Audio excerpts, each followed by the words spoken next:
Welcome back, everyone, to another beautiful episode of the Between the Hashes podcast, NFL offseason edition. Of course, joined by the fellas Braden Bank and Brock Bierman and myself, Dawson Livingston.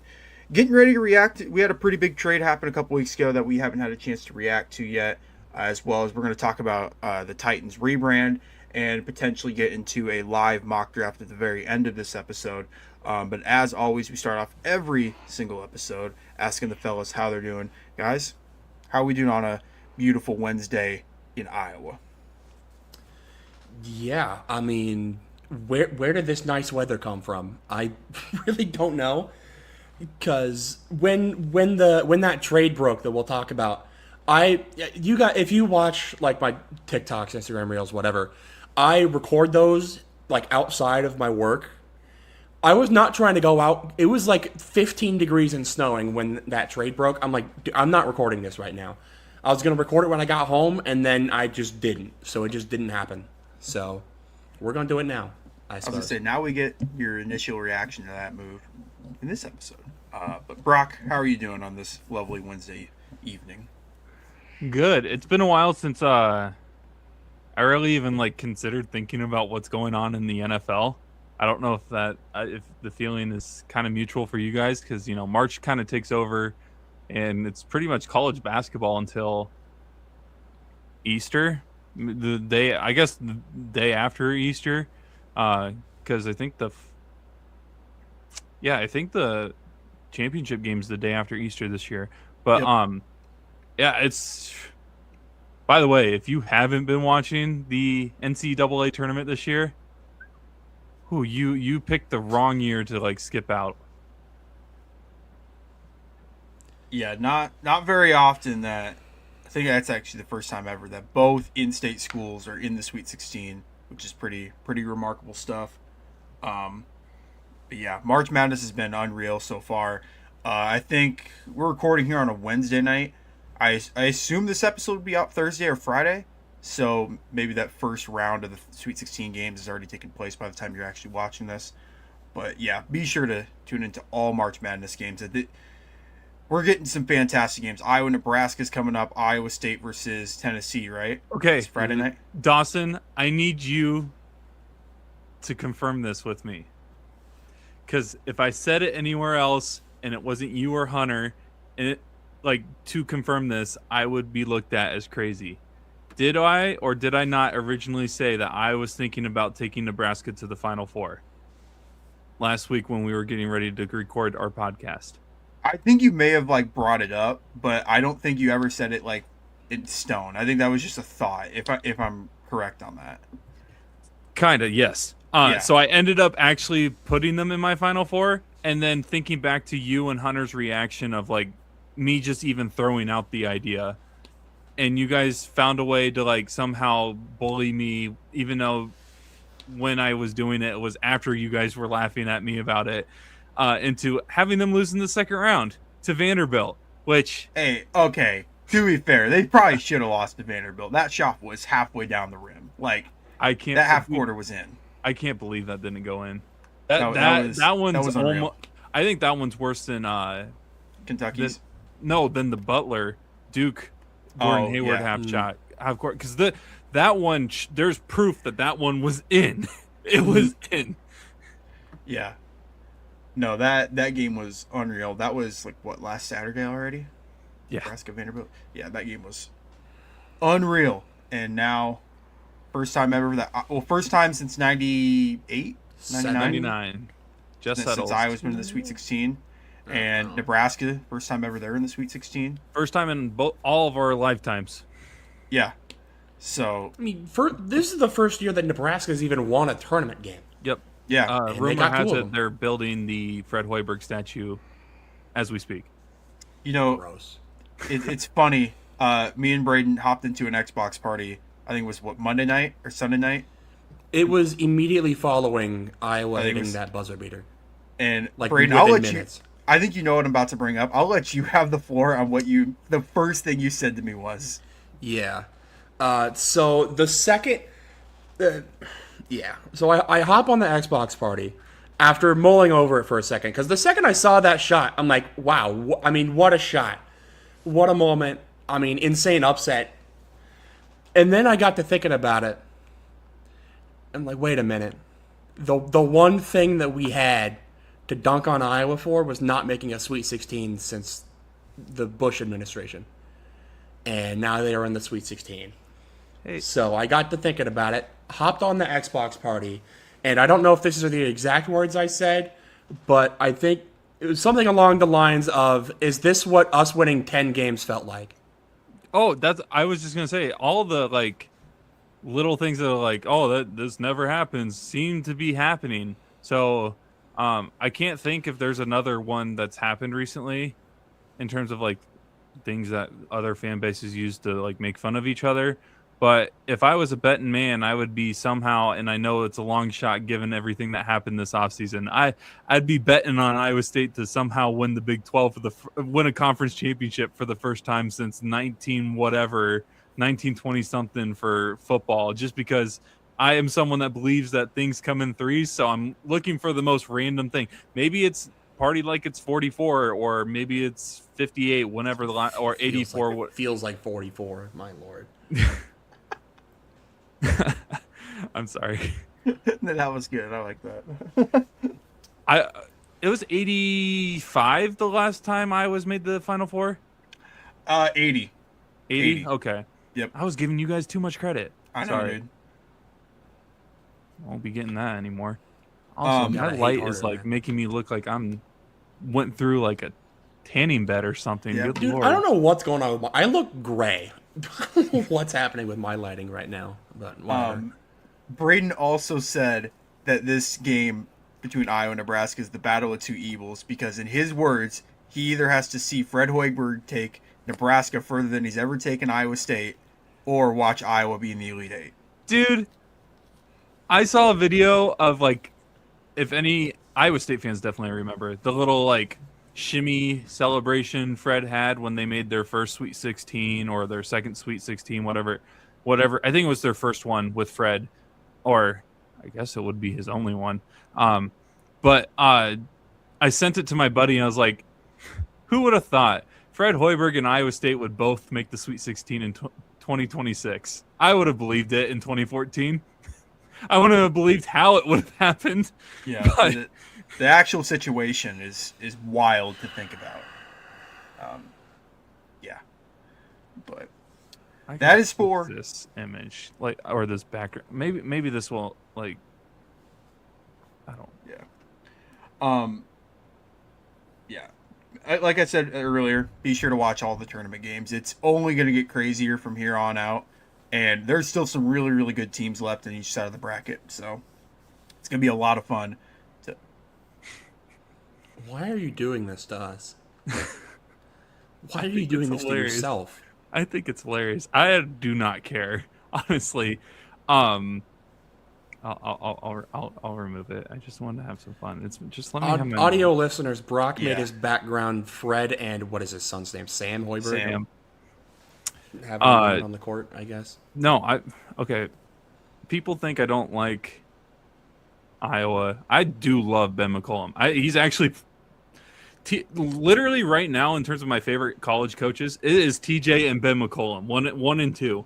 Obviously, number one has a higher ranking for obvious reasons, but like I knew exactly what they were going to do against Florida in that final play that led to that Fulgaris 3, and the fact that Florida's coach couldn't figure out what they were going to do. Sensitive. Also, we're going to debunk this theory. Neither of the in-state school head coaches are leaving their school this year.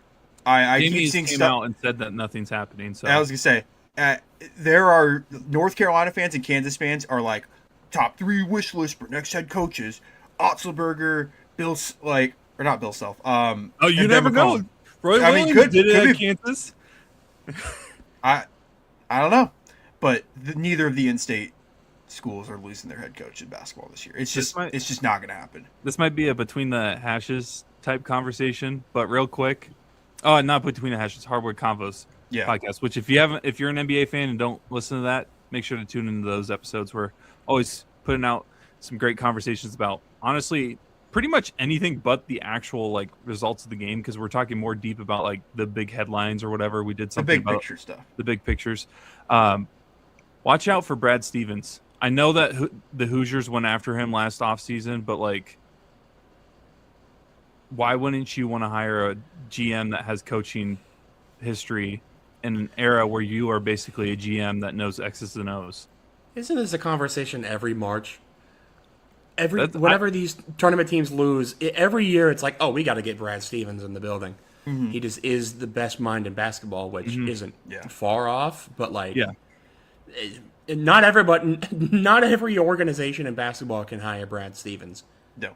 It will be funny if somehow Kansas, Duke, and North Carolina are all open at some point this offseason. This notion that the Duke job is potentially open, though, I find absurd. If I know you're Shire- the Duke head coach, if you're Shireman, why are you like, oh, I want to go to Chicago, where Billy Donovan, former head coach of Florida, failed. Fred Hoiberg, former head coach of Iowa State, failed. Tim Floyd, former head coach of Iowa State, failed. Like, insert any coach that used to coach the college game that went to Chicago has failed.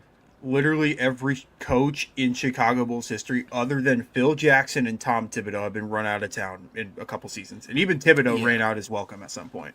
Yeah, let me, as the unfortunate Bulls fan, let me be the first to tell you, you don't want the Chicago job. It doesn't matter who is in that front office. They don't know what the hell they're doing. Don't do it to yourself. Sounds like Chicago. They like actually have like 18 point guards on roster. They have no centers, no nothing. Just Josh Giddey, Manas Muzelas, and like 40 more point guards, it feels like. This front office is riding the high of like the first half of that 2021, 2022 season, where we were the first seed up to the All-Star break, and then Lonzo Ball just disintegrated his knees. I forgot about that. And then everything just collapsed, and they've just been riding that high, and that's the only reason why they have jobs. Yeah. And I had hope. I was all in on. I don't know how this has turned into a Bulls rant out of me, but you guys don't let me on hardwood, so this is your own doing. I don't know how we got to this point, but man, I am just not. I am allowed to get this close to feeling happiness, and then the second I get a glimmer of hope, it's just gone. Not allowed. Doesn't matter the sport, doesn't matter what level. I'm just not allowed to experience true joy.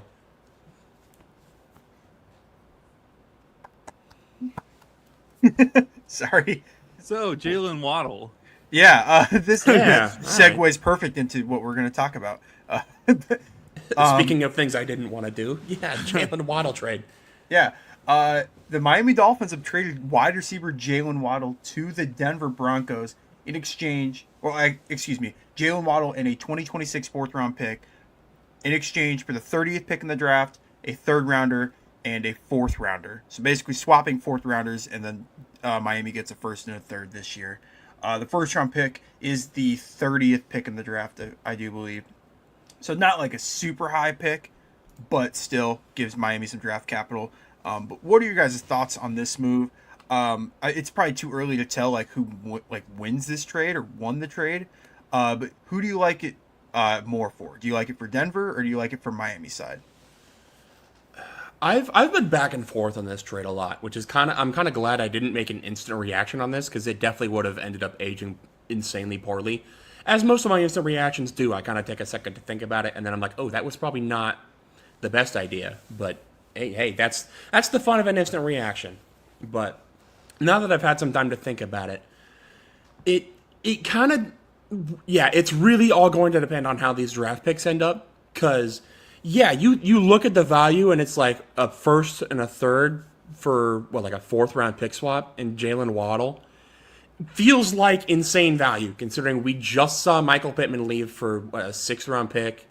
We've seen a lot of high end receivers get traded for a lot less than what Jaylen Waddle just got traded for. That is true, but you don't know what the picks are going to be, like I said. And when you are in a window to win a possible Super Bowl, especially in the division that is as strong as it is and looked as weak as it somehow did last year in the Broncos, and your one real position of need was somebody at wide receiver other than Courtland Sutton. No disrespect to Marvin Mims and Pat Bryant, but you don't really want those guys to be your wide receiver 2 and 3 on an offense where, like, Bo Nix is not exactly a world-beating quarterback. You got to be able to surround a guy like him with as much talent as possible, and Jaylen Waddle very much does that and will be a great complement to Courtland Sutton. It just kind of feels like a lot right now. Yeah, I definitely think it benefits the Broncos. Again, yeah, Braden mentioned the other receivers that Denver currently has, and Marvin Mims was great at Oklahoma. He has some moments, and it never translated the way I thought he actually was going to be as a pro, just from firsthand experience watching him live and in person. But no, I think this is a great add. The biggest issue again, yeah, Denver. Courtland Sutton felt like the go-to 1,000% of the time type receiver for them, and adding, even though he's not necessarily in his prime anymore, Jaylen Waddle is still able to cause some damage that I feel like will put them in a position to be very successful. And when you're in a division with Herbert, and I think I even saw a video of Mahomes potentially working out recently, moving actually pretty well for someone that just started recovering from an ACL tear, and Fernando Mendoza in the future with the Raiders. Let's be honest, that's going to be a thing. You're going to have to at least compliment your quarterback in this situation. I do think Bo Nix is probably I know that he's recovering from his injury that he had in the postseason. I thought, and I still think, Bo Nix can be one of the better quarterbacks and more underappreciated quarterbacks in the league. But I also do believe that he does need someone else outside of Courtland Sutton to feed the ball to. So good move by them. Miami side, I don't care. I'm sorry. Miami is just a bleh. I don't know how else to describe their current state. The only other thing I kind of want to add about the Miami side, Malik Willis just got scammed. Yeah, he got a decent amount of money in free agency. Should have came to Arizona. He did not. You can't tell me he signed, even with the money, he signed up for Malik Washington to be his current wide receiver 1. He gonna be feeding Achane. Yeah, Devon Achane might as well move to receiver at this point. Like Greg Dulcich is probably the number 1 target in that passing offense right now. Granted, there's picks in the draft. There's a pretty deep receiver class right now. They can get a guy, but Malik Willis' life is about to be absolute hell. I would be shocked if he put results on the field in 2026 that don't result in him getting benched by a rookie in 2027. With the class that we are seeing come in with the QB class, which we say this every year, the QB class is going to be so much better next year than it is this year. And then we realize that the class next year is just the class this year, but everybody that wasn't good enough to declare. But you're telling me an Arch, they're not going to be good enough to win more than 5 games. That's just not going to happen. They could find themselves easily in Arch Manning conversations. If you're telling me if they can get their hands on Arch, they're not going to pull the trigger, even with a QB who's making $20-something million. They just cut a QB that's making 50. You think they won't cut a QB making 20? Man, Tua dodged a bullet in terms of health with this current setup of this roster. Currently, yeah. Yeah, he's that Miami offense is going to be absolutely atrocious. Tua probably people can say this as a joke. It's not funny, but they say it as a joke. Tua might have unironically died on the field if he played another season in Miami. So, yeah, he's in a lot better position to win in Atlanta than he would have ever been on this Miami team. Yeah. For sure. Yeah, and for Miami, it's kind of just like they're going to be really bad the next 2 years. I think everyone knows that. Right now, they have. I'm just going to pull up the actual number. Almost 180 million in dead cap money over the next 2 seasons. Yeah. So they're paying 180 million to players to not play for the team. They're like, no, we don't want you anymore. Those players include, like we mentioned already, Tua, Tyreek Hill, Jaylen Waddle, who just got traded, Jalen Ramsey, who got traded, Minka Fitzpatrick, Bradley Chubb, Teron Armstead. Like, all those guys have dead cap hits of at least 10 to 15 million. And then I saw a stat on Twitter earlier. Miami has the most minimum contracts on a roster in the NFL. So you just know that they're looking at this upcoming draft and they're just like, we're going to be super bad this year. We're going to have 2 picks this draft. Maybe one of them or 2 of them can develop good, but we're really looking forward to 2027 to maybe potentially get our guy. But for Denver side of things, I am a huge fan of this move. Like Braden said, it is a lot. I think with all the draft numbers, like with how much the picks are worth, I think I saw something. It's worth like the 25th pick in the draft when you factor in all the picks that are involved. I think Denver was going to go receiver anyway with their pick. So at this point, it's like, would you rather draft someone at 30 you don't really know is going to be a hit? Whether that's like, I don't even know, Braden, wouldn't that be like Casey Concepcion? Like, is it Chris Brazzell, the wide receiver from Tennessee? Like, you're I could maybe that range of wide receivers. Yeah. It's either you draft one of those guys or you trade for the sure thing and Waddle. Yeah, you got to pay him 20 to 30 million, but you have that Bo Nix contract, which is super, super cheap for the next few seasons. So I really like the move for Denver because Waddle's he's going to open up that offense so much. And Denver's one of the few teams, I don't think they had made a signing. Other than re-signing their own players, I don't think they made an off-season signing before, or off-season acquisition, I should say, before this move for Jaylen Waddle. So if you're going to let Bo Nix be the commander of the offense, I think this is a really good move. Any other thoughts on this one, fellas, before we talk about a little rebranding for the Tennessee Titans? I don't have any more notes on this one, but did we have an episode since Kyler has moved? I don't think so. I don't know if you guys had any thoughts on that. Yeah. Yeah. For those that are unaware, who live under a rock, Kyler Murray officially signed with the Minnesota Vikings on a 1 year, $3 million deal or something like super cheap. Yeah. I thought he signed with the Cardinals again. Sorry. I thought he retired. I thought he was going to go for the A's. Sorry. The Athletics. Honestly, A's aren't looking bad in baseball. Just saying. They got some guys. They got that one guy. We are recording on opening night, dude. We are. As we're recording, Giants and Yankees. There is one game right now. Giants, Yankees. And the Yankees are smoking them right now. Let the big boys play tomorrow, baby. Yeah. Going for that 3-peat. I mean, this just kind of signals that Minnesota knew they whiffed on the J.J. McCarthy pick, in my eyes. Oh, it's bad. It's bad for 9 right now, dude. Like, how do you have any momentum? How do you have any confidence as a quarterback if they already have moved? Like, hypothetically, Kyler doesn't sign there. Minnesota doesn't sign Kyler if they don't have the intentions of starting him next year. Well, and here's the thing.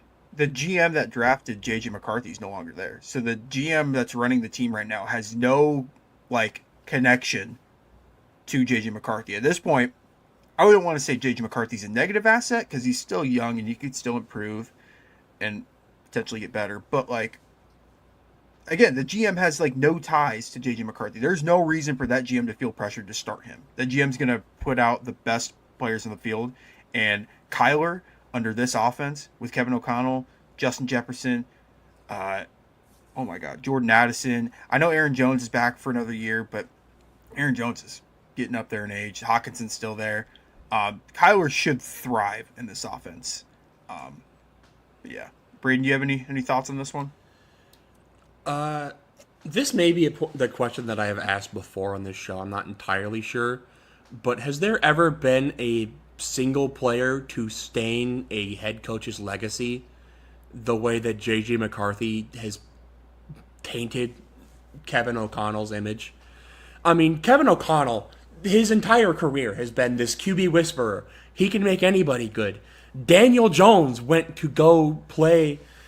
spent like 3 games with Kevin O'Connell, went to Indianapolis. Now he's like a competent starting quarterback. Kevin O'Connell can take dust and turn it to gold. And then he gets his hands on the number 9 overall pick in the draft, and he does that. Like, it... man... You're telling me this guy turned Sam Darnold from seeing ghosts and getting a mononucleosis graphic and turned him into giving him the tools to be a Super Bowl not MVP, but Super Bowl champion. And a top 10 overall pick in the draft. Carson Wentz with a shoulder and a half looked leaps and bounds better. And this is 2025 Carson Wentz we're talking about. This isn't MVP Carson Wentz. Like... Man, who would have thought that the quarterback that Michigan refused to let throw the ball during their title run maybe wasn't worth the 9th overall pick in the draft? They picked him over Cade McNamara, though. It's true. The one guy that he was able to beat out in practice was Cade McNamara. Yeah, which is shocking. Round of applause. What an accomplishment. Have that crazy practice film. They're like throwing absolute lasers all over the field in practice. The guy that didn't even start was Cade McNamara even the starter at East Tennessee? No, I don't think he was. He split. I think his brother playing started time. over I him. think. Oh, let me pull it up for sure. Isn't he like trying to declare for the draft too? Like, declare open for work on Indeed, brother. It's time. Yeah, he was at Michigan's Pro Day. I mean, anyone can declare for the draft at this point. It seems like. TJ Finley just declared for the draft today, True. By the way. That was something that happened. Yeah. TJ Finley, notorious transfer portal merchant, was supposed to play for Incarnate Word this year, but I guess got cut from the team or whatever. Was like, no, I'm just going to declare for the draft. Don't sleep on Incarnate Word. That's Cam Ward before Cam Ward's transferred to Washington alma mater. State. That isn't even a diss on Incarnate Word as much as it is like, he was going to be we're like 3 months removed from the deadline to declare for the draft. How did they even do that? How is that allowed? But you know what? Yeah. Anyways, J.J. McCarthy. I am declaring for the 2026 NFL draft. You heard it here first. Rumor I'm putting my draft info on. Want you to play quarterback. They want to stay fullback only for a year. I'm only playing fullback. Fullback. I just want to play fullback. I am announcing live on the Between the Hatches podcast. I am declaring for the NFL draft. My combine. I'm not participating in the combine. You're just gonna have to go off. You're gonna raw sideline film. That's all you got. Me standing on the sidelines. I'm gonna sign a practice squad contract for a kicker. No, that's not true. I have film blocking a 4-star defensive lineman in Hunter. He does. I have film. I did not get beat. This episode has gone off the hinges right now. Oh my! We had to get our time up somehow. There's nothing to talk about. Off-season content is real dry. At this point, you're like, go ahead. What? Go ahead. We only really have 2 more things we're going to do the rest of this episode, so we got to fill some time up. But what were you saying, Brock? Oh, I was just going to say, you guys were talking about Cameron Ward. Or Cam Ward. Don't know why I used his full government name. Pull out the government, dude. You cool with him like that? He's gonna be looking. Yeah. He's gonna look nice in the jersey. I'm not so sure about the logo that he's gonna have on his helmet this year. Of course, I'm talking about the Titans rebrand. Yeah, and that segue perfectly. Yeah, perfect. Another perfect segue. Beautiful execution right there. I just need to add a sound effect to our board that just like whoosh segue.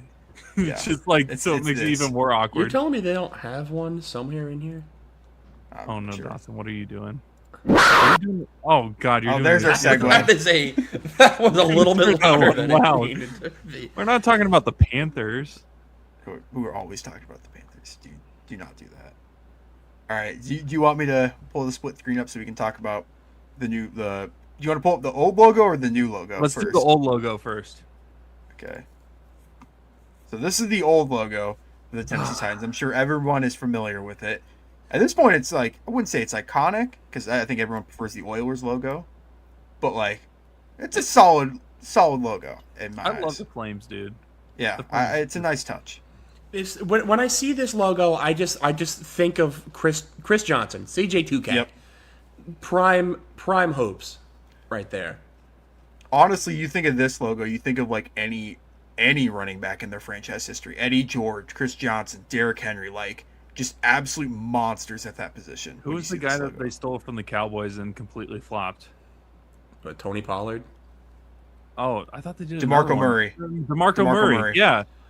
They did it twice. He went to the Eagles first. DeMarco Murray got traded to the Eagles first. Okay, And then signed with the Titans. I forgot about his Eagles stint. He wasn't like was awful good with with the the Titans. Titans. Yes, He was that's terrible what- with the Eagles. Yeah, it was the Eagles he struggled with, and then like he signed with the Titans, and we're like, oh, this is what the Eagles thought they were getting. This is when we realized the Cowboys' offensive line in the mid 2010s was just on another planet. I'm not gonna lie, when I see this logo, all I see is Marcus Mariota somehow catching a ball he threw and scoring. Like, no offense, Dawson. That is literally what I imagine right away. Like Chiefs legend Darrelle Revis, everybody. Yep. Shout out that guy. Shout out Revis Island. Freaking yeah. I still get nightmares about that play. We were up 21-3 at halftime. That for Chiefs fans that were not fans before Mahomes was actually the starter, that was most of the playoff moments with Andy Reid. Up 21-3 against the Titans. They were up 38-10 at halftime against the Colts in a playoff game, and Andrew Luck, I think, beat the Chiefs 45-42 or 45-44. So, If you need a bit of a history lesson on Andy Reid playoff moments before Patrick Mahomes showed up, just look up the term full reading, or just pulling a full read. Yep. And you will probably get a good enough compilation of what we're talking about. Yep. Yeah. I don't But disagree. this Titans logo, again, probably not anyone's like go-to favorite or anything, but it gets the job done. This is like the flames are great, everything. Like you can tell that, like, I don't know if you can tell, but like the shield is kind of a thing with the Titans, like the T, the stars, and all that. And that's what it gives more character with the Flames. For those that don't know, the Titans decided to go away from this, which is fine, but like they fumbled the bag big time. Again, for our people that are watching this, just take a mental note of what the old Titans logo was, and then feast your eyes on the boring and plain version of this. We can make that in Canva. You give me 5 minutes, I can whip up a better logo than that. It looks like they took the old logo and just stuffed it in a deep freeze for like a day or two, pulled it out and took a picture. You know what this looks like? I don't know if you guys you follow your pro teams on like all their socials and stuff like that. You ever see like the wallpaper Wednesdays by like some teams? This looks like what an iPhone background of the Tennessee Titans fan would look like. Yep. Tell me I'm wrong on that. It's just that does look like the first iPhone. That looks like somebody's background on the first iPhone. Yep. Yes, you have boring logo, team name, color. That's it. I mean, that's what I think of when I see this logo. It's just so bad. It's just gross looking. I mean, the jerseys aren't even bad. It's just everyone's talking about this. No, the jerseys are honestly kind of good. The problem is their logo just looks like they just went to a bad barber. Like it makes it like the old one. Again, maybe I'm the only one. I don't think I am, obviously, but the old one, you can tell that the T and everything, that's supposed to be a shield. This just looks like a corporate logo. Like you can't. I guess I'm not 100% familiar with the Tesla logo, but like it literally just looks like an off-brand Tesla logo. It kind of does with some stars and then a circle around it. That's really what it is. Yeah. But again, this is just terrible. You literally, which I mean, if you go back to the old logo, it pretty much already has the Oiler colors in there, incorporated in some way, shape, or form.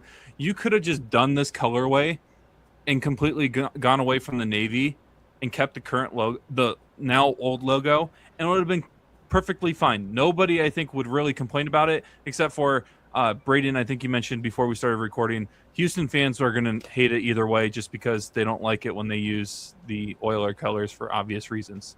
But again, the jerseys, which Dawson, if you want to go to those, I love them. They're great. Like the light blue and with the red like accent around it on the away jerseys, and then just everything about it looks great. The logo sucks so bad. Yeah, it looks like a one of the like the preloaded like logos on a Madden team when you relocate. Yep. It looks like one of those. One of the few things that like I get annoyed about sometimes is like the Chiefs have had like the same jerseys since their inception, like in the 70s. Maybe that's a good thing. Some teams just don't need to change like their brand. Like when the Patriots, after Brady left, immediately did their like rebrand-ish. Do you guys remember like what the Tom Brady jerseys kind of look like versus what they do now? They were fantastic. And then I almost think they did this because they wanted to start like a new era with Brady out the door. But like they do not look nearly as good as what they did when Brady was playing for them back in the 2010s, the 2000s. Some teams just don't need to do all this rebranding stuff. You know who really messed up their rebrand and new jerseys and everything? I'm telling you, Michael Vick through like Matt Ryan, like the prime Matt Ryan era of the Atlanta Falcons. Those jerseys are like those are like some of the best jerseys in my opinion of all time. Like I love that era of the Falcons. I know even some Falcons fans, the few of them out there, actually prefer the jerseys even before that.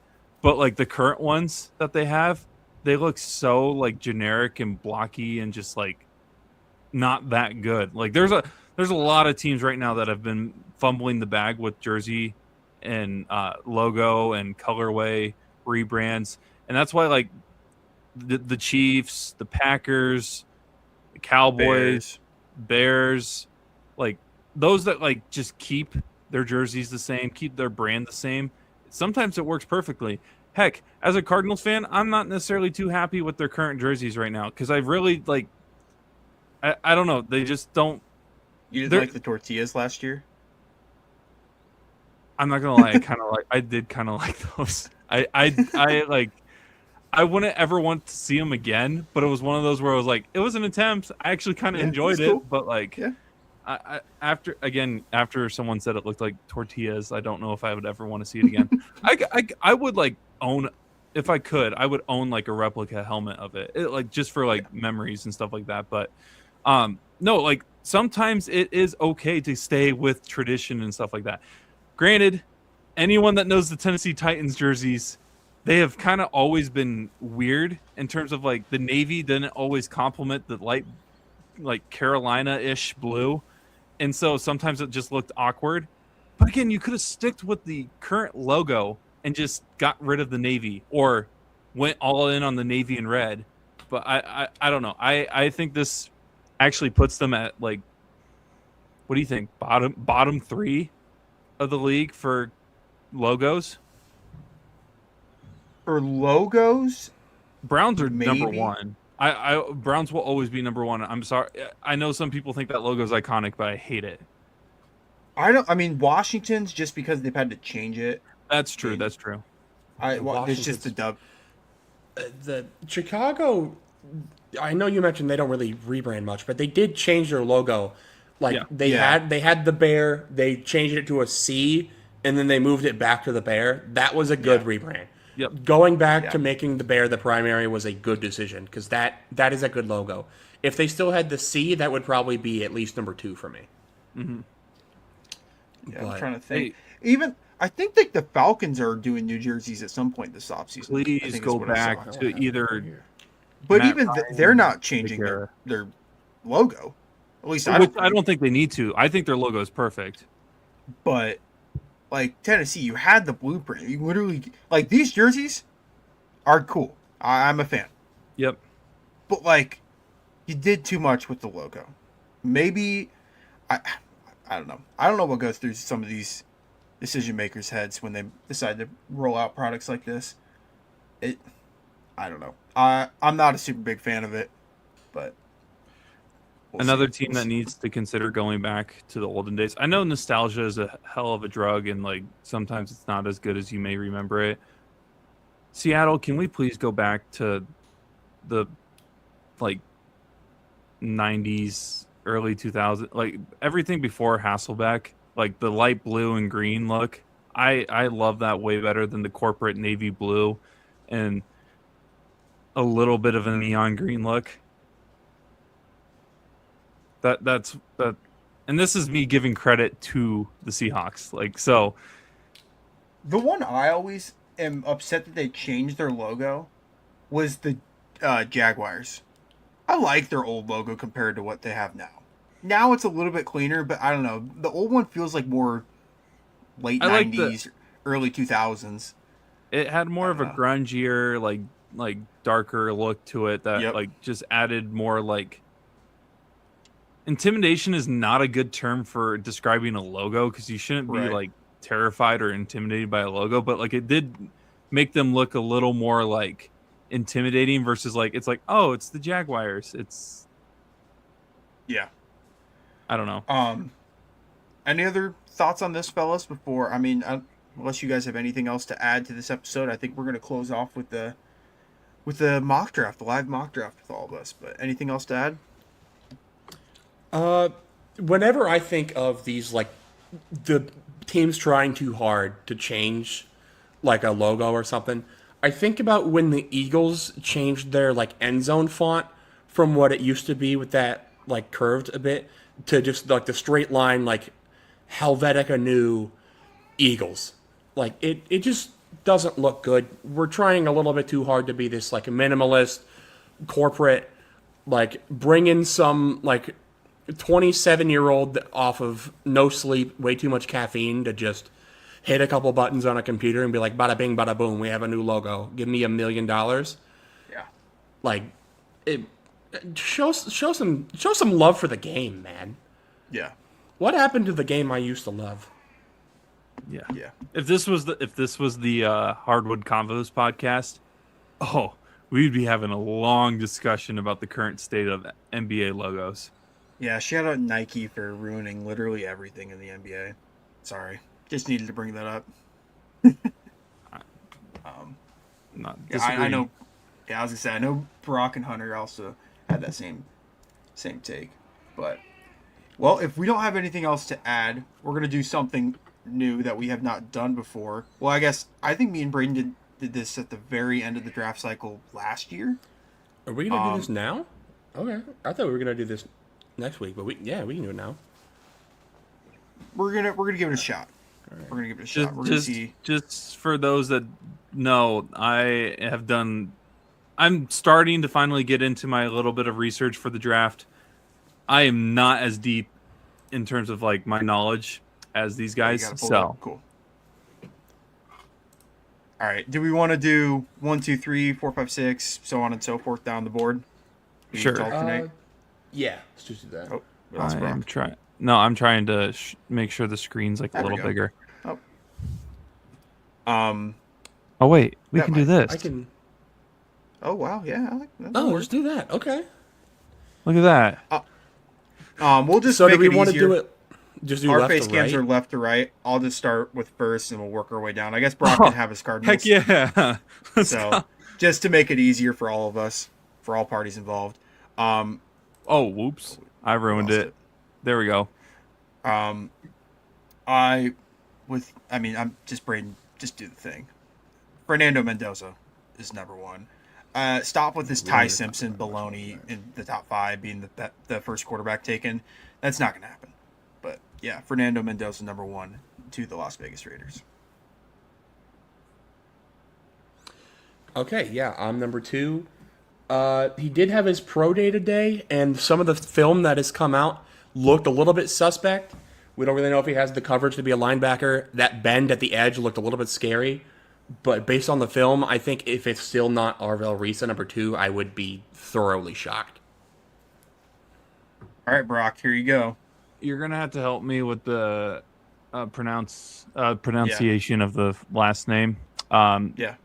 Malinois from Miami. Arizona needs to just beef up that offensive line. I don't know if there's much talk about that. Maybe a defensive player would be the other option, but that's who I would go for the Cardinals. We just talked about this team and their atrocious rebrand, but thankfully we still get the old logo. Oh, yeah, my mouse is not right at all right now. How about that? There we go. That's a little looks more better. Look at that. This can be a quick one. I think Jeremiah Love makes just too much sense at number 4. You got to give Cam Ward a chance to be successful, and Jeremiah Love is arguably the best player in the draft. I mean, depending on like how you value running backs, but he's gonna be a monster in Tennessee. I keep forgetting it comes to be my pick after you go. Yeah. Okay. Pick number 5. We're kind of keeping the trend with Ohio State linebackers with my pick. This one's Sonny Styles. I think it is a position of need. The Giants linebacker room, I mean, they brought in Tremaine Edmonds, but outside of that, I mean, how much do you trust him long-term, A, and B, you need more than just him. Sonny Styles can do just about everything. Tackles amongst the best of them. Coverage is still a little bit in development, but he has the tools, has the length, has the speed to really be able to pick it up. You don't see true off-ball linebackers get picked in the top 5 very often. I think the last was Devin White was he at number 5 to Tampa Bay? But around this range. That sounds right. But he's just a different animal in this. That type of talent you don't pass on, even if it's a linebacker at 5. Yeah. Brock Bierman, you're on the clock. I hate the Browns. We all do. Yeah, you can go a lot of different ways here.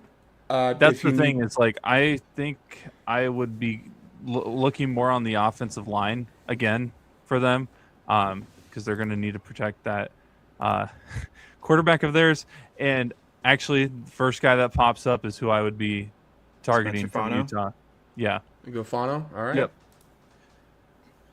I think you won't go wrong with either him or the guy from Georgia. I'm blanking on his name, but Monroe Freeling. Yep.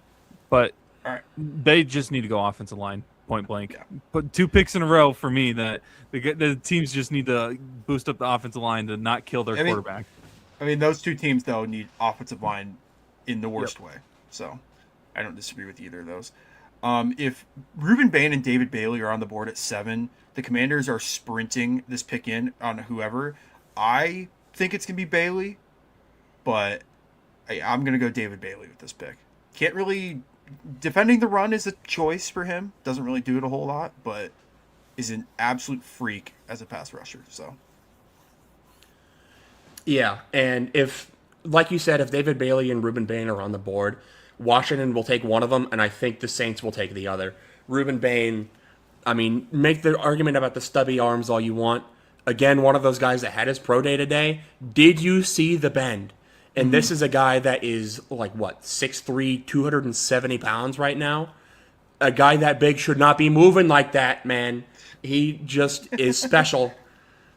And at pick 8, even with the short arms, I think this is a steal.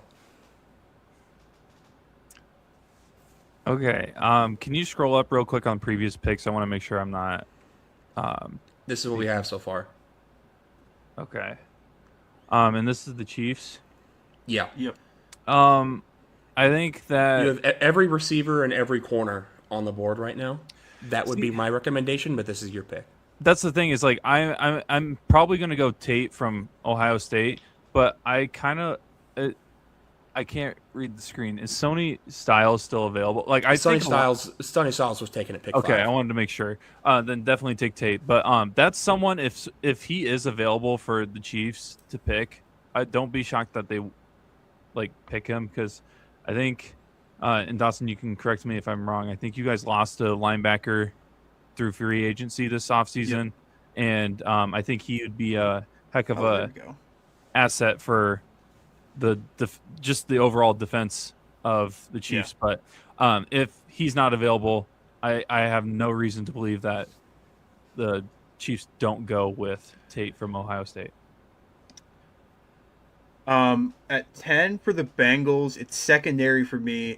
I mean, PFF has the next 3 guys as secondary players: Downs, Delane, and Diamond. I'm gonna say it's Delane is the pick here.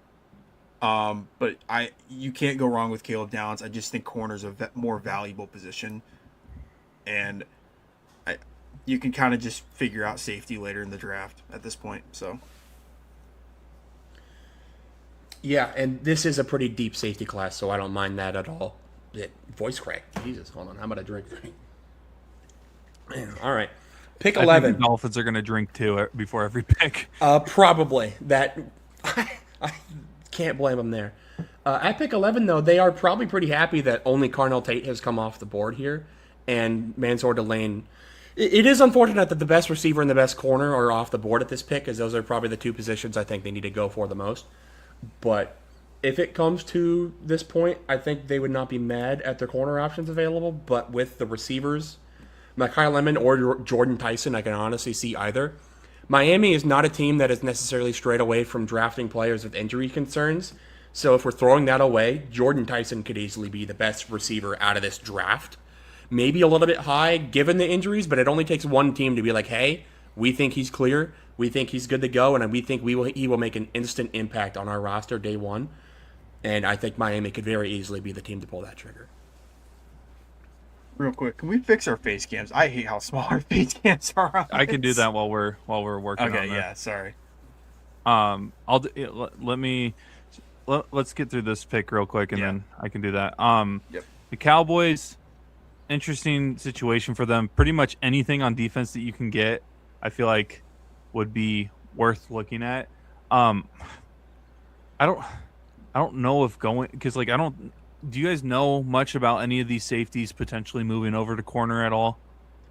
I doubt it. Yeah, probably not for Downs. I don't know much about the Oregon safety, but there's a safety down the board from Toledo that's just an athletic freak.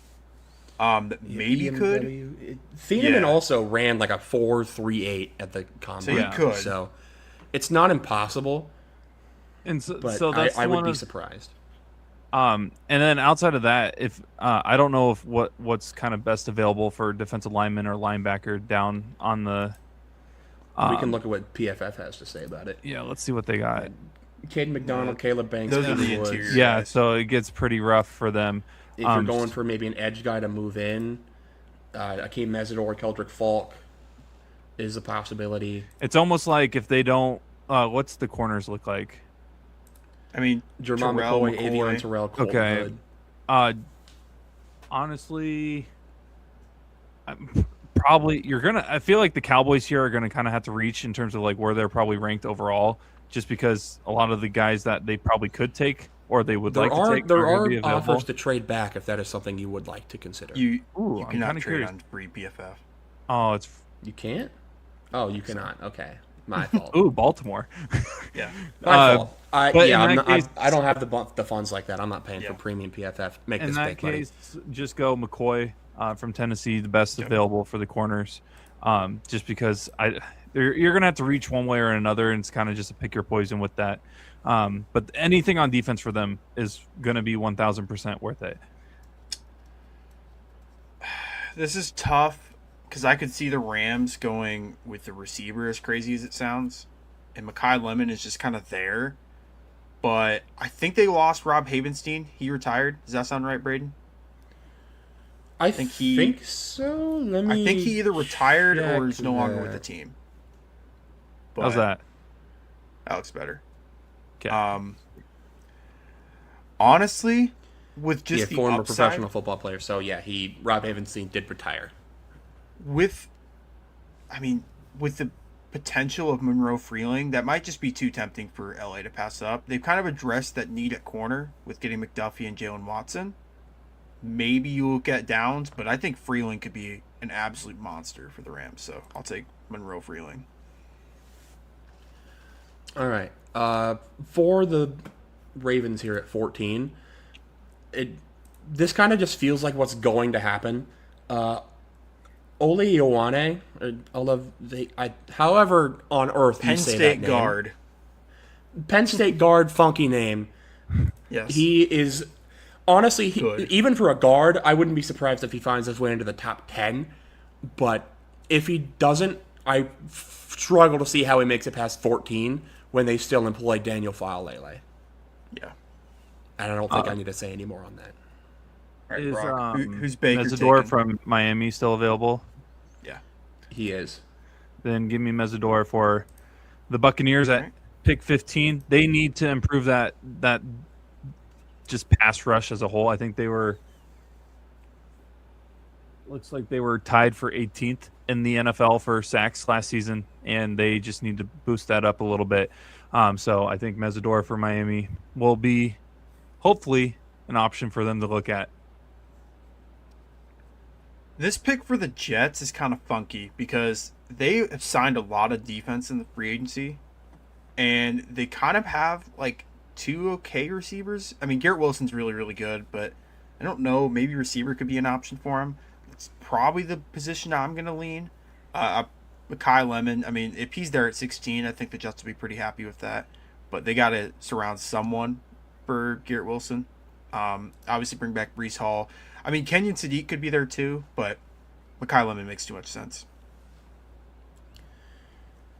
Yeah. At 17 for the Lions, this is kind of an interesting spot because you don't need safety. Safety has fallen tremendously with Downs and Thieneman and EMW still being on the board. Kenyon Sadiq, I mean, you have Laporta. You're not drafting a tight end. CJ Allen isn't a bad option at this point. I am not entirely sure if he will end up being a first-round pick. Like, Sonny Styles obviously will be like a top 5, top 10 pick. But after that, I mean, linebacker still isn't that much of a premium position to think that he's like a surefire round 1 pick. It's possible, but I've seen Keldrick Falk get a lot of flack from fans, as if he's not going to be 20 years old when the season starts, and he just had 7.5 sacks for Auburn, and is like a big body edge who put him alongside Aiden Hutchinson. I think that edge rush would be really nice. I'm going to take Keldrick Falk here for the Lions at 17. Sweet. And then Minnesota has the 18th pick. This team is going to be this team is going to be a huge talking point of the NFL draft, just because of the addition of Kyler Murray, and knowing that they pretty much just need to boost up that defense to really kind of take that next level. And I don't really think there's any talk with this. No, I'm aware of who you're circling. They're going to get their next Harrison Smith. Yeah. Yeah. Don't even say it. I'm just giving you the pick. We're moving on. Caleb Downs of Wow. Ohio State. Like I was gonna say, like, I mean, if they wanted their next Harrison Smith, they would have taken the Oregon safety. it's either gonna be him or it's gonna be one of those two guys. That's pretty much. I hope hopefully we can do like a live, like while the draft is happening. If Dylan Thieneman goes above Caleb Downs, I am logging off. I'm calling my shot now. But if Caleb Downs isn't available, Thieneman Yeah. will be the Thieneman will be the pick then. Yes. Yeah. But yeah, they're gonna get their safety. Not necessarily replacement, like exact copy of Harrison Smith, just their replacement for Harrison Smith's position, or just overall safety star for them. At pick 19 with Carolina, I like receiver, but if the top 3 guys are already off the board, then you're looking at what? KC Conception, Chris Brazzell, Chris Bell. Who else is? Omar Cooper, Jr. Denzel Boston. Yeah, I mean, Like Skylar receiver Bell. makes sense because Yeah. they just had Tet and Jalen Coker as their main guys last year. and whatever was left of Thielen for the first half of the season. Or no, Thielen was in Minnesota. I'm thinking 2 years ago. Excuse me. But receiver's just too much of a glaring need. You could now, if on the off chance that Jeremiah Love isn't the top 10 pick, him in Carolina would be unreal, but that's not going to happen. So yeah, give me. I suppose Omar Cooper Jr. will probably be sufficient. All right. Pick 20 for Dallas. Let's see. They took who did they take? They took Jermon McCoy at 12. So yeah, I mean, CJ Allen's still chilling there. yeah, CJ Allen's still chilling. He probably will be the pick. Dallas kind of just doesn't have a linebacker right now.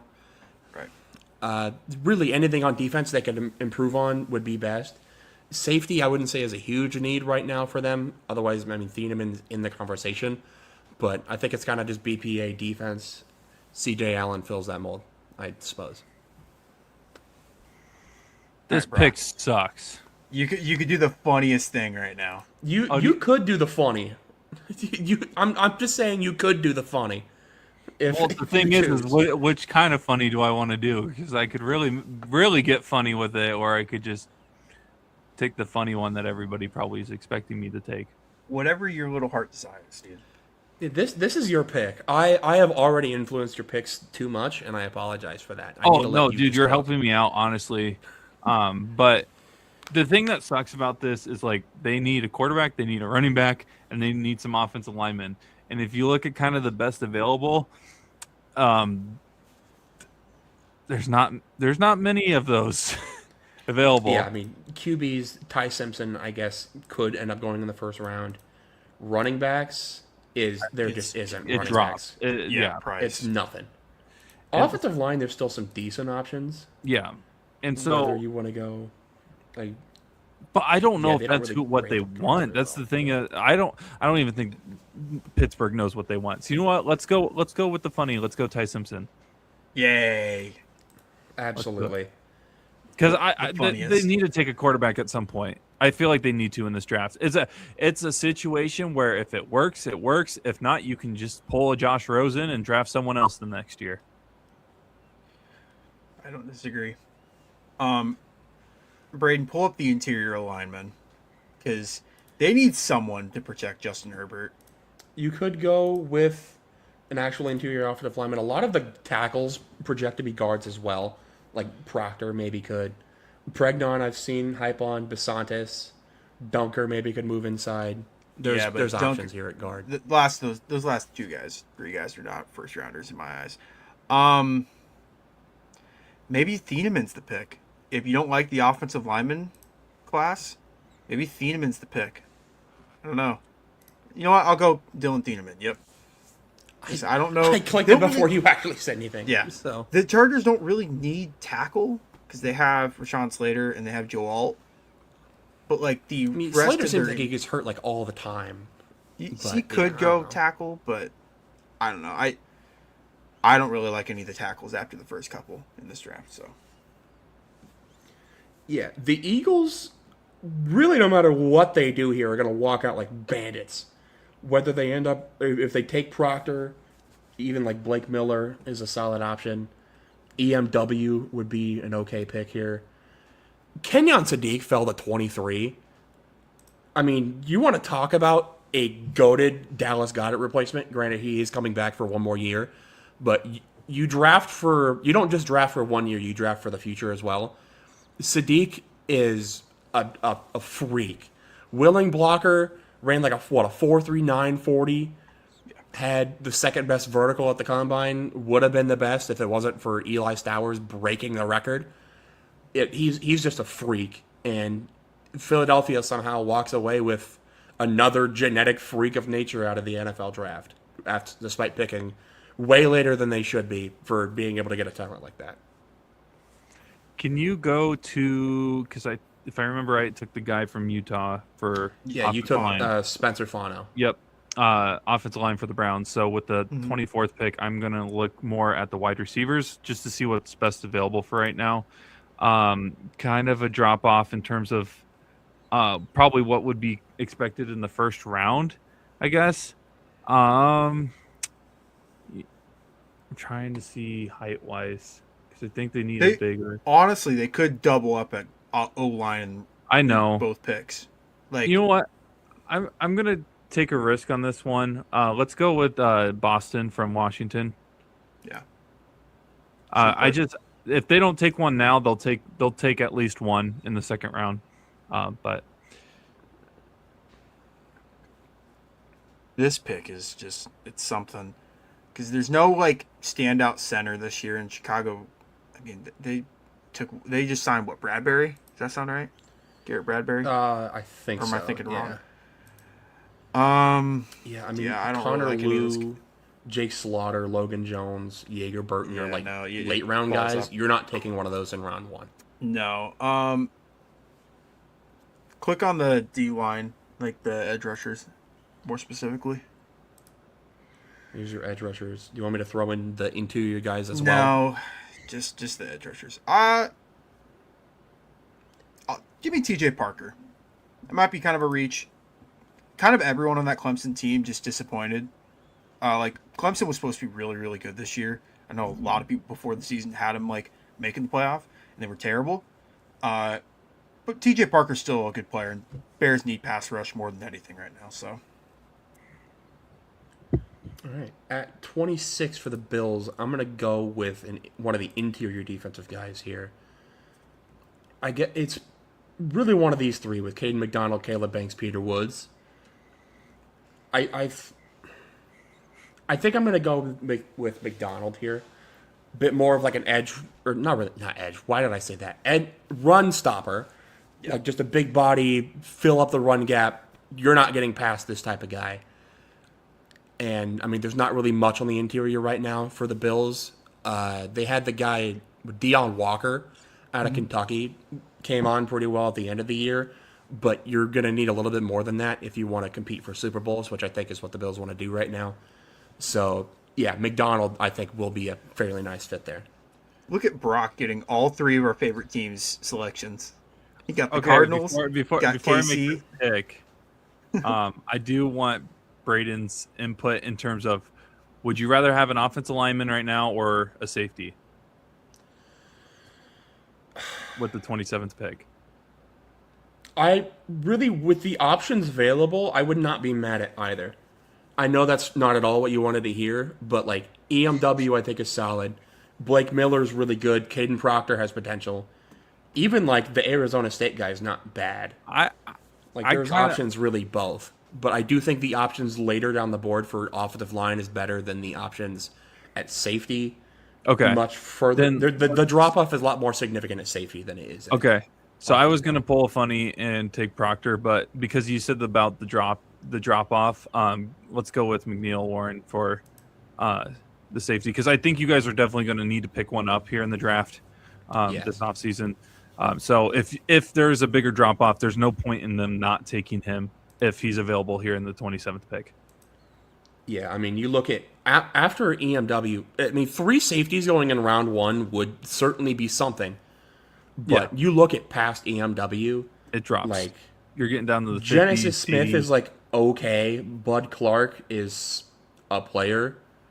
Lorenzo Styles had a really good 40 time, but maybe more of like a slot corner than he is an actual Jets safety. are going to take Lorenzo if they take, or no, who the you get the Giants took Sonny. Giants are going to take him. Sorry, I don't know why I flip flopped him in Arbel Reese, but 2 Ohio State linebackers going to 2 teams in East Rutherford, New Jersey. Yeah. This is interior O-line. I am no longer scared of that. Can you put the options back up there? This is just interior O-line. Emmanuel. I'll throw the tackles. Yeah, as well, if you want to move honestly, Proctor inside. I'm doing the funny. Pick Caden Proctor. I'm doing the funny. He can kick in the guard. Probably that's really good. I think that's a good pick for them. Yeah. Proctor, he played left tackle in college, and he played well his last 2 years, but I don't know. I could see him moving into guard and just being an absolute monster at like left guard or right guard. He could lead the league in touchdowns. Good. You know, he has wide receiver traits. It's a not 0% chance. I mean, how solid are you at Dalton Schultz at tight end in the Big 26? Exactly. That's what I'm saying.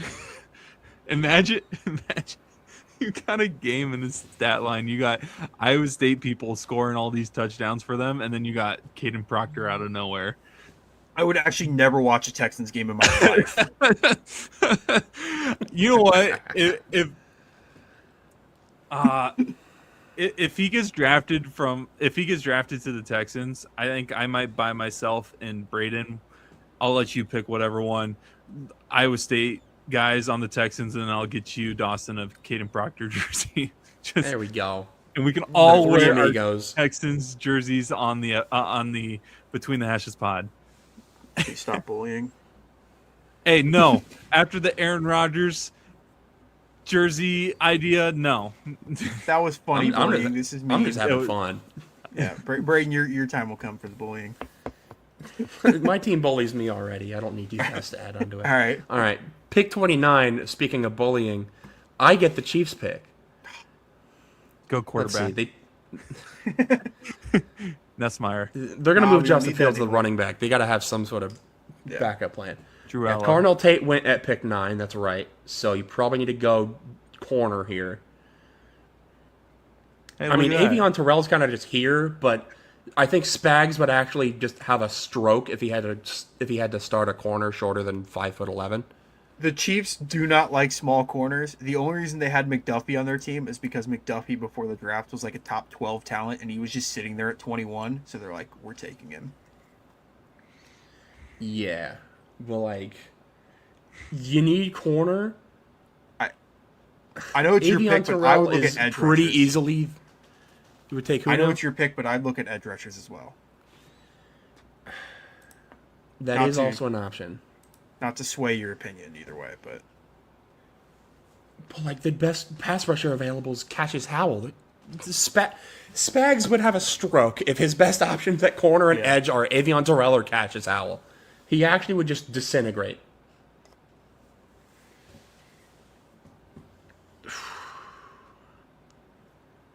Man. Okay. Colton Hood, I mean, Colton Hood's not bad. I think he could end up sneaking into the first round easily. In fact, he usually does end up coming into like the back end of the first round for me.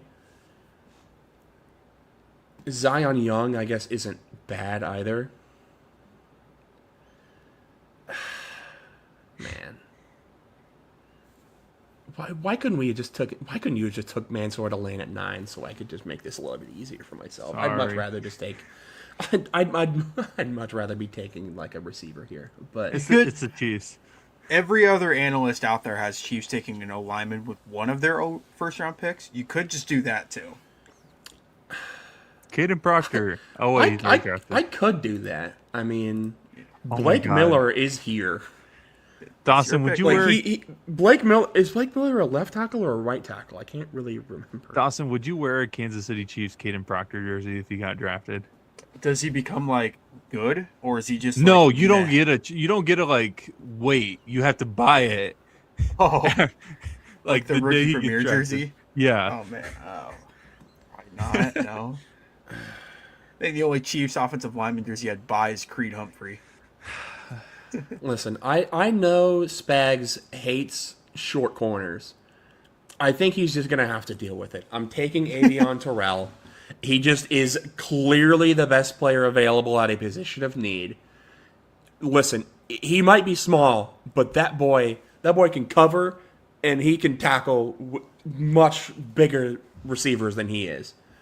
He will make it work.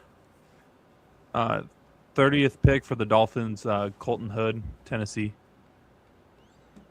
Okay. corner. All right, this is where the run of offensive linemen starts. It's going to be, I would think it's going to be Blake Miller. I think the Will Campbell experiment has not aged well. That might be your guard of the future. And Patriots just need a line in general, even if you move Miller inside. But this kind of makes sense if you want to move Will Campbell inside. So Blake Miller. And at pick 32, Dominique Your Orange. favorite team in the world, Braden. yep. Dominique Orange. I can't do my man like that. I can't make myself have to root against Dom Orange. I just can't do it. Big citrus. Wait, Wampa went pro? Yeah. Yeah, he senior. declared. Oh, he was a senior? Yeah. He was already that feels like literally yesterday. He is Yeah. all the way down. No, here. I know. He's at 304. I'm currently just Damn. looking at Iowa and Iowa State guys. Shout out Drew Stevens, 445.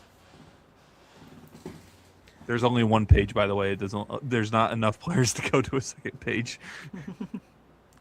Yeah. I mean, Cassius Howell's not a bad option here. They do sort of need edge rusher. Yeah. I can't remember what because I know they have like Derek Hall and Boye Mafe. I don't remember if they're still on the team or not. They lost Mafe. Okay, so they need an edge rusher. Cassius Howell, short arms, but like it kind of just is again best player available at a position of need. Maybe okay. Let me just get all the pop-up ads. Sure, take the cookies. I don't care. Take the cookies. Are we pushing this? Yeah, Are we posting It this? kind of just seems like what makes sense. I'll make a Yeah, graphic I can- for this. I'll put it all 32 picks in one. Yeah, I'll save this here and I'll send it over to you. Yeah. Sleeper pick, Tyler Van Dyke from SMU, quarterback. I'm kidding. I'm just looking at the lowest like quarterback. Any other thoughts before we close out this episode? Any other? Draft is 29 days away, so we still are just over 4 weeks as we're recording this. So that would be what day? April.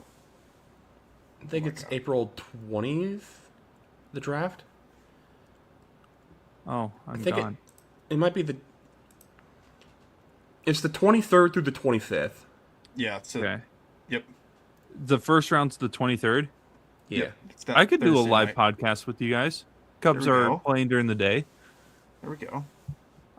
Yeah, for those that don't know, I help with the Iowa Cubs with their radio broadcast. So like nights end up getting crappy here in a couple. I of course always do the weekday games to cover for our guy that works full time for the radio station, so he doesn't have to do his full time job and then come in at night and do Yeah.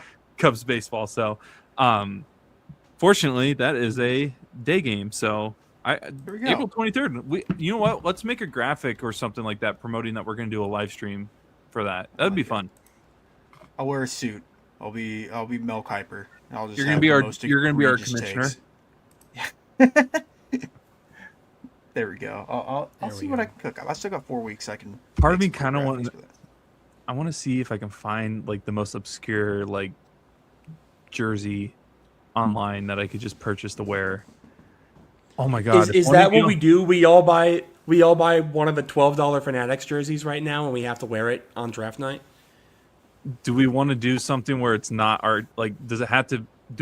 Are we okay with it being from our team, or can it be like? Or do we want to try to be someone that's not from our team? I I will don't know, we leave got that decision 4 weeks up to to you. figure it out. Okay. Yeah, 4 weeks. Well, not really. We have like 2.5 hours left until the sale ends. So That's true. You can always find. Oh, some I'm crazy getting on NFL Fanatics right jerseys. after this. Yeah, you can always find some crazy NFL jerseys at like Ross sometimes. For, Some crazy for pulls. the audience that has no idea what we are talking about, first of all, Fanatics has a sale right now for like own a piece of the past where like their entire website is anywhere between like 30 and 70% off, so you can get just the most Some of the disgusting stuff is jerseys 90% for off. $13. Yeah, Oh, you can bet I'm getting a Kyler Murray jersey. As much And as- also we spent 40 minutes before we started recording just strolling through the options. So Yeah. we are well versed on what is available at our disposal. right. Well, if you guys have nothing else to add, then we're gonna close off this episode of Between the Hashes. Be sure to watch March Madness and MLB opening day should be happening as this episode's getting posted. So tune into some baseball as MLB gets started. Like I said, draft is 29 days away, so we'll do a live show for that, which will be a lot of fun. So make sure to tune in for that. But we are going to sign off here tonight Between the Hashes for Braden Bank and Brock Bierman and myself, Dawson Livingston.